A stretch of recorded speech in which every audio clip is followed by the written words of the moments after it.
Peak of excellence के ऊपर पहले मुझे पीक का मायने कोई बताएगा, क्योंकि मुझे एक बहुत बात अच्छी लगी कि आप लोग को सेशन का नाम याद है। अब पीक का मतलब भी पता होना चाहिए। गलत बता दें। ऊंचाई, वेरी गुड। ये कह रहे हैं ऊंचाई, बहुत अच्छा है, वेरी गुड। अच्छा, peak of excellence, very good. Excellence क्या है? एक्सीलेंस तो पता होगा, बचपन में लेते रहते हैं, वेरी गुड गुड टीचर हम एक्सीलेंस दो, कितना फटे करते हो बचपन में। वेरी अभी से गुजरा, मुझे पता है। एक्सीलेंस क्या होता है? वो एक्सीलेंस कहते हैं बेहतरीन, आला डिग्री, इससे ऊपर कोई नहीं है। तो पीक ऑफ एक्सीलेंस पता है क्या हुआ? एक्सीलेंस का अरूज, यानी जो बंदा एक्सीलेंट है ना, फिर उससे ऊपर वही एक्सीलेंट है, उससे ऊपर कोई नहीं है।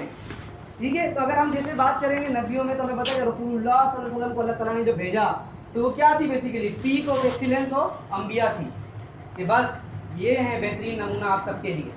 तो ऐसे ही हर फील्ड की पीक ऑफ एक्सीलेंस होती है।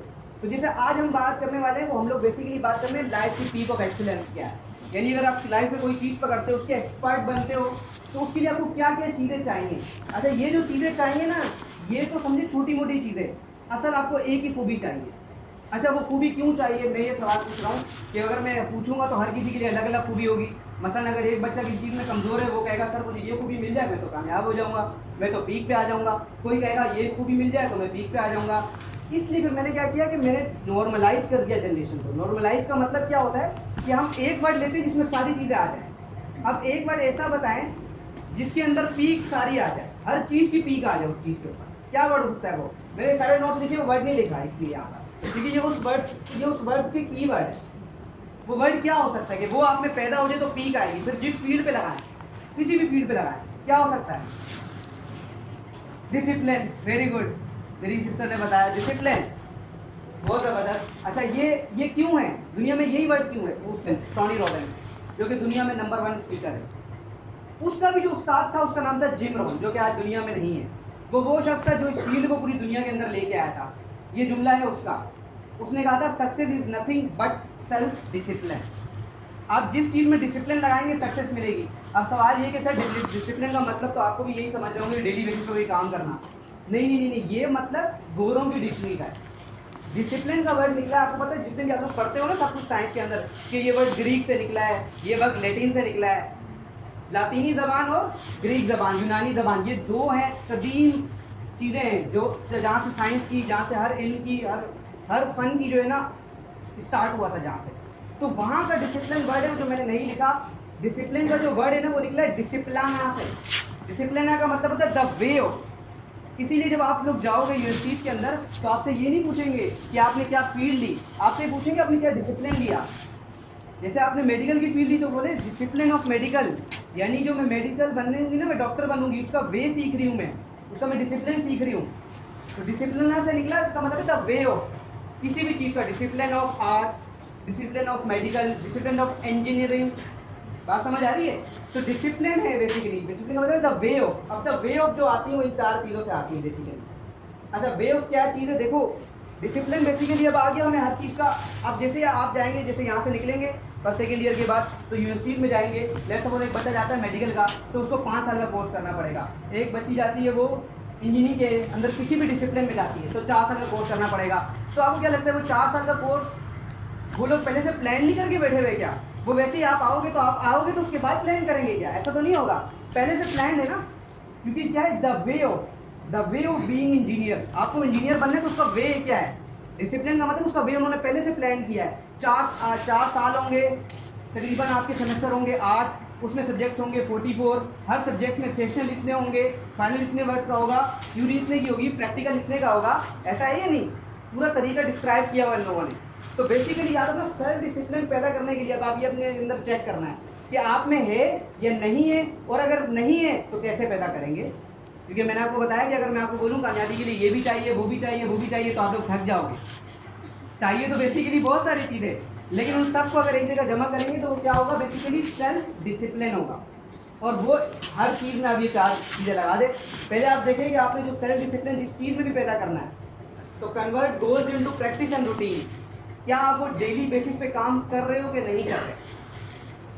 आप एक दुनिया की, मैं आपको रिसर्च बताऊँ कि दुनिया के अंदर वाइड इस टाइम पूरी दुनिया के अंदर सिर्फ और सिर्फ 3% ऐसे लोग हैं और 90% 97% लोग नहीं है।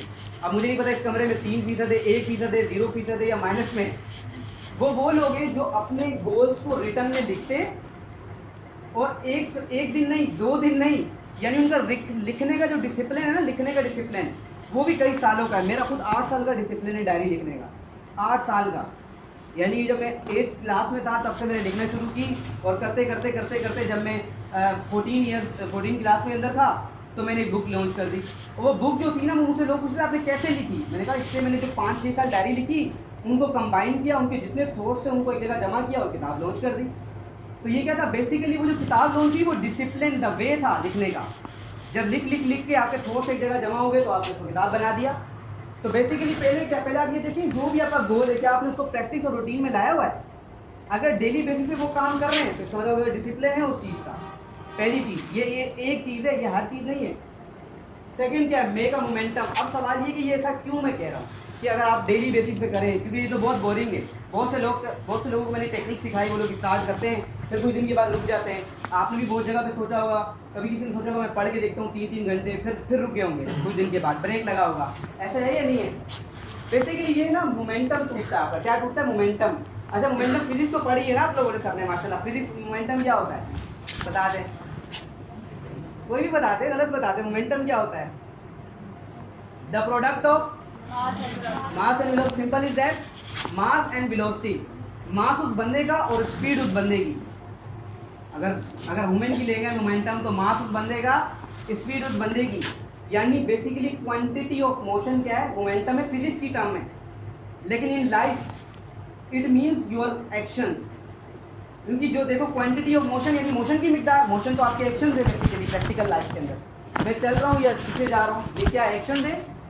मोमेंटम तो एक फिजिक्स की जबान में, लेकिन एक लाइफ का भी मोमेंटम है। मैंने चला, कुछ किया, मैंने खाया, मैंने पिया, मैंने लेक्चर दिया, मैंने सुना, मैंने सुनाया। बात समझ आ रही है आप लोगों को? तो बेसिकली क्या है मोमेंटम? क्या होता है मोमेंटम? कहते हैं मोशन की क्वांटिटी क्या है और ये ज़रूरी कितना है, ज़रूरी कितना है। अब मैं आपको, क्योंकि साइंस के बच्चे इसलिए साइंस की एग्जाम्पल से समझाऊंगा। जब हम रॉकेट को लॉन्च करते हैं तो आपको पता है फोर्स लगती है जिसको कहते हैं अपथ्रस्ट फोर्स। रॉकेट कैसे उड़ता है आसमान में, मुझे बताएं काइंडली जी।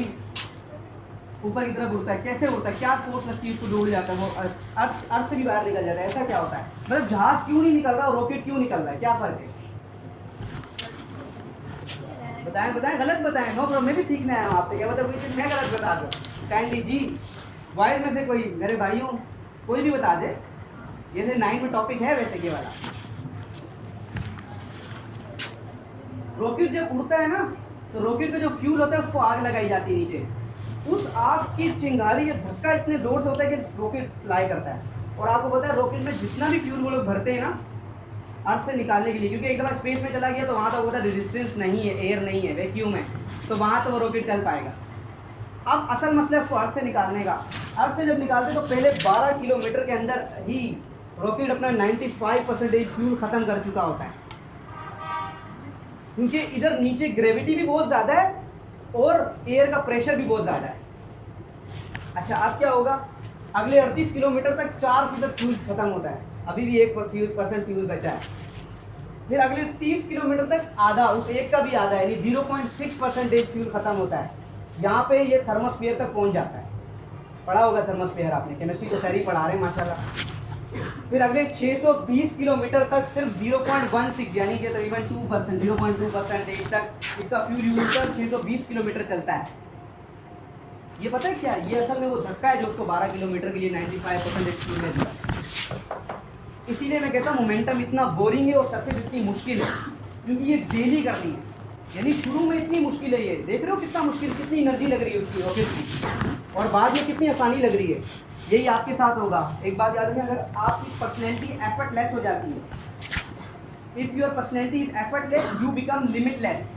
एफर्टलेस कैसे होती है? एफर्ट लगा के। जब आप बच्चे थे आपको चलना नहीं आता, चल चल के आपने चलना सीख लिया। अगर आप लोग सोचते कि आप बच्चे थे, आप क्या करते कि 1 महीना चलते, आपको पता है 1 महीने में बच्चा पूरी तरीके से नहीं चल सकता। फिर अगले 1 महीने सोचते कि भाई थक गए, नहीं चला जा रहा, तो नहीं चलते भाई, बैठ जाते अगले 1 महीने में। अगर आप ये काम कर लेते ना तो आप 1 महीना नहीं 2 महीने पीछे हो जाते, बिकॉज एफर्टलेस, ये कंपाउंडिंग हो रही है, इसको कहते हैं कंपाउंड इफेक्ट। यानी जब आप एक दिन काम करते हो अगले दिन नहीं करते तब आप 2 दिन पीछे होते हो। इसीलिए जो माइकल फेल्प्स है ना, माइकल फेल्प्स दुनिया का सबसे बड़ा स्विमर है, वो क्रिश्चियन है। तो किसी ने उससे पूछा कि तुमने 4 साल लगातार 4 दफा गोल्ड मेडल जीते और ओलंपिक्स में कैसे मुमकिन है? उसने कहा ऐसे मुमकिन है कि मैंने क्रिसमस के दिन भी छुट्टी नहीं की स्विमिंग की। डेली मैंने 8 घंटे प्रैक्टिस की है। आप करो, आप भी हो जाओगे। कोई मौजाती चीज़ तो नहीं है। उसने कहा क्यों? क्योंकि उसने कहा आपने क्रिसमस के दिन भी छुट्टी नहीं की, कभी भी नहीं की। उसने कहा जिस दिन मेरी वालिद का एक्सीडेंट हुआ उस दिन भी मैंने 8 घंटे तो नहीं निकाले, लेकिन कुछ ना कुछ घंटे निकाल के मैंने उस दिन भी प्रैक्टिस की। क्यों? क्योंकि मैं एक दिन के गेप को 2 दिन के गिल्ट में नहीं बदलना चाहता। आप सोच रहे हैं जब भी आप कोई चीज़ स्टार्ट करते हैं, जैसे ही मोमेंटम टूटता है एकदम गिल्ट में बदल जाता है। वो पछतावा होता है कि ठीक है नहीं करना चाहिए था भाई, ये तो होगा ही नहीं। लेकिन याद रखिए सारी एनर्जी शुरू में लग रही है, ये आगे कोई एनर्जी नहीं लगेगी और आप भागेंगे दौड़ेंगे जिस स्पीड पे भी जाएंगे, एफर्टलेस हो जाएंगे। एफर्ट लगी नहीं होगा, एफर्ट लगा रहे। तो माइकल फेल्प्स कहता है कि एक दिन के गेप को 2 दिन के गिल्ट में बदलने मत दें। अगर आपने एक दिन एफर्ट की और अगले दिन छुट्टी की तो आप 2 दिन पीछे हो जाएंगे, क्योंकि आपकी जो हैबिट बनी थी, नए न्यूरॉन्स बने थे ब्रेन के अंदर। जब भी हम अपनी हैबिट बनाते हैं ब्रेन में नए न्यूरॉन्स बन रहे होते हैं, जो कि बहुत शुरू में मुश्किल होती है हमें, लेकिन आस्ते आस्ते जैसे इसको उसकी आदत हो जाती है वो कर लेता है। इसीलिए देखें सिगरेट डालने की आदत बड़ी मुश्किल है शुरू में। जो नहीं पीता ना वो कभी नहीं पिएगा, लेकिन एक दफ़ा पी ली तो छोड़ना फिर बहुत मुश्किल है। ब्रेन की न्यूरॉन ने इसको एक्सेप्ट कर लिया। बात समझ आ रही है? थर्ड क्या है? सेल्फ डिसिप्लिन है नहीं है या फिर पैदा करें। सेल्फ कंट्रोल एक स्मॉल थिंग है। छोटी छोटी चीज़ों पर देखें, सेल्फ डिसिप्लिन ये नहीं है कि कोई जादुई चीज़ें में आया, मैंने आपको बता दिया, आपने दिमागों में बिठाए, नोट कर लिए, एक दफ़ा जाके घर में देखा सेल्फ डिसिप्लिन पैदा हो गया, कल से आप चार्ज। सर भी हैरान हो गए मेरे बच्चे को क्या हो गया, सारे खुद ब खुद ही सारे काम करने लगे। ऐसा कभी भी नहीं हुआ। ऐसा होता तो दुनिया की हर चीज़ लोग सीख कर आगे बढ़ जाते। ये बहुत ही छोटी छोटी चीज़ों पर ना सेल्फ कंट्रोल हासिल करना है। प्रैक्टिकल टिप क्या है इसकी? तो छोटी छोटी चीज़ों पे क्या करेंगे इसका पता है? क्या करें? सर्दियाँ हैं, मैं आपको एक टिप सिखा रहा हूँ जिसमें मैं भी काम कर रहा हूँ। आजकल सर्दियाँ तो फजर कितने पे हो रही है, कौन मुझे बताएगा? जी भाई शाबाश, 6:20 पे हो रही है। जी भाई 6:25 पे भी हो रही है। रातें लंबी हैं, सो जाएं। अलार्म लगाएं किस चीज़ का? 6 बजे का। और वो 25 मिनट का अलार्म हो, 1-1 मिनट के बाद बजे। सर तो गिर और मैं ये रूटीन कर रहे हैं, मैं उठता हूँ तो मैं इनको कॉल करके उठाता हूँ, ये उठते हैं तो ये मुझे कॉल करके उठाते हैं। दोनों के अलार्म सेम टाइम में बजते हैं। आज मैंने उठाया सर आपको, ठीक है, ठीक हो गया। तो वो 25 मिनट आपका शुरू में क्या होता है, वो बहुत दफ़ा बचता है, बहुत दिल करता है कि ना जाए। लेकिन अगर आपने सेल्फ कंट्रोल सुबह में छोटी सी चीज़ पे हासिल कर लिया ना, तो पूरा दिन इतना आसान हो जाएगा, आप एफर्ट लेस हो जाओगे। क्योंकि सबसे मुश्किल चीज़ है स्टार्ट करना। क्योंकि मैंने पहले कहा सबसे ज़्यादा एनर्जी कहाँ लगेगी? स्टार्ट में। एक मरतबा मोमेंटम बन गया ना, चीज़ें आपके हाथ में आ जाएंगी। आज मैं ये सेशन दे रहा हूँ, मेरा 43वां सेशन है, 43 इन 3 और 4 ईयर के अंदर। मैंने पंजाब कॉलेज, एलाइड स्कूल, हर जगह जाके दिया। और आपको पता है मुझे बात नहीं करना, मैं वो बच्चा था जो 12वीं तक सबसे शायद है क्लास में। आज भी जब मैं यूनिवर्सिटी गया, मेरी वीडियो वायरल हो गई, लोग देखने लगे, तो स्कूल कॉलेज के दोस्तों ने बोला यार ये तू ही है, कोई और होगा ये। मैंने कहा नहीं, ये मोमेंटम है, इसे मैंने बिल्ड किया, रीबिल्ड किया बार बार। तो शुरू में सारी लगती है परेशान, उसके बाद कभी भी नहीं लगते इतना एफर्ट। फिर सेल्फ इवैल्यूएशन सबसे ज़रूरी है। देखिए अगर आपने सेल्फ डिसिप्लिन लगाया ना और सेल्फ इवैल्यूएशन ना लगाया, और ये चीज़ सीखने के लिए, ये देखिए ये कोई बच्चों की चीज़ नहीं है। मैं आपको बताऊँ, पिछले संडे सर तो मेरे पास आए थे, 2 घंटे बैठ के उन्होंने सेल्फ इवैल्यूएशन सीखा था। क्लास नहीं थी मुझसे, अकेले में उन्होंने। तो देखिए सर भी सीखे। सेल्फ इवैल्यूएशन सबसे इंपॉर्टेंट है। क्यों इंपॉर्टेंट है ये देखें आप। अगर आपको ये नहीं पता ना कि आपकी ज़िंदगी का ग्राफ कहाँ जा रहा है, अगर आप जो डिसिप्लिन आपने प्लान बनाया, जो रूटीन्स में तोड़ा है, वो पूरे हो रहे नहीं हो रहे, तो गैप आ रहा है तो गिल्ट में बदलेगा। जब गिल्ट में बदलेगा तो सेल्फ कंट्रोल कैसे पैदा होगा आपका? अगर आपके अंदर पछतावा होगा तो कंट्रोल कैसे पैदा होगा आपका? कंट्रोल तो पैदा ही, जब कंट्रोल पैदा ही नहीं हुआ, सेल्फ इवैल्यूएशन बंदा करेगा ही नहीं। सेल्फ इवैल्यूएशन बेसिकली है क्या चीज़? देखिए आपको डेली बेसिस पे अपना फीडबैक लेना पड़ेगा खुद से। क्या लेना पड़ेगा?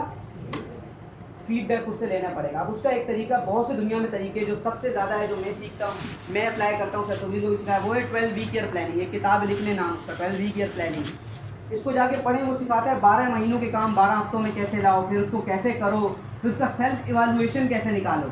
इसमें प्रैक्टिकल टिप क्या है? जर्नलिंग में आपने 2 बातें लिखनी है। नंबर 1, पहले तो आप लोगों ने अपनी रूटीन बनानी है, सब कुछ कर लिया, फिर 2 बातें रात को सोने से पहले लाजमी लिखनी है। नंबर 1 कि आज के दिन में क्या चीज़ बेहतर हो सकती थी जो मैंने नहीं की। क्योंकि ये याद रखना, ब्रेक लगेंगे, ब्रेक लगने भी चाहिए, because we are not robot ना, we are human. If we are human we can do lot of things that can be harm us, जो हमें ही मुश्किलात में डालेंगी। ऐसा होगा और होना भी चाहिए, क्योंकि इंसान है। प्रैक्टिकल टिप या जर्नी, एक चीज़ आप लिखोगे कि क्या वो चीज़ थी जो आज मैं बेहतर कर सकता था, मैंने नहीं की। जब वो लिखोगे तो यकीनन सीख जाओगे, अगली बार नहीं करोगे। और दूसरी बात लिखनी है, क्या आज वो चीज़ थी जो मैंने आज नहीं की लेकिन मैं कल तो पक्की करूँगा, यानी कल को मैं आज से बेहतर कैसे कर सकता हूँ। क्योंकि रसूलुल्लाह सल्लल्लाहु अलैहि वसल्लम ने फरमाया था कि मोमिन वो होए जिसका आने वाला दिन पहले दिन से बेहतर हो, वरना फिर वो मोमिन नहीं हो सकता। याद रखें, अगर आपने कोई हाई आपका पर्पज़ है और आपके दिन बेहतर से बेहतर नहीं हो रहे बल्कि बुरे से बुरे हो रहे। और एक और बात बता दूं, बहुत से लोगों का एक वहम है, एक वहम पता है क्या है, वो कहते हैं ठीक है अगर हम आगे नहीं बढ़ रहे ना तो हम रुके हुए हैं, हम पीछे भी तो नहीं जा रहे। तो मेरी बात सुन लें कि लाइफ आगे जा रही है, लाइफ आगे जा रही है ना। तो अगर आप लाइफ के साथ आगे नहीं चलते इसका मतलब आप पीछे जा रहे हो। बिकॉज क्यों, आपको पता है डिक्शनरी के अंदर इस वर्ड पे जाके मतलब ढूंढे लाइफ का, क्या मतलब है लाइफ का, पता है आपको? टाइम। जिसका टाइम खत्म उसकी लाइफ खत्म। ऐसा है या नहीं है? जब घड़ियां नहीं थी तो फिर जिंदगी टाइम कैसे थी? ऐसे थी कि सूरज जाता था, सूरज आता था, जो मर जाता था उसके लिए भी सूरज आ रहा जा रहा था, लेकिन उसको फील नहीं हो रहा था, क्योंकि वो तो गया, टाइम खत्म तो लाइफ खत्म। तो अगर कोई कहता है मैं रुका हूँ, मैं आगे नहीं जाता लेकिन मैं रुक जाता हूँ, कोई मसला नहीं, तो भाई आप रुके नहीं हो, आप पीछे जा रहे हो, बिकॉज टाइम आगे जा रहा है, लाइफ आगे जा रही है। बात क्लियर हुई?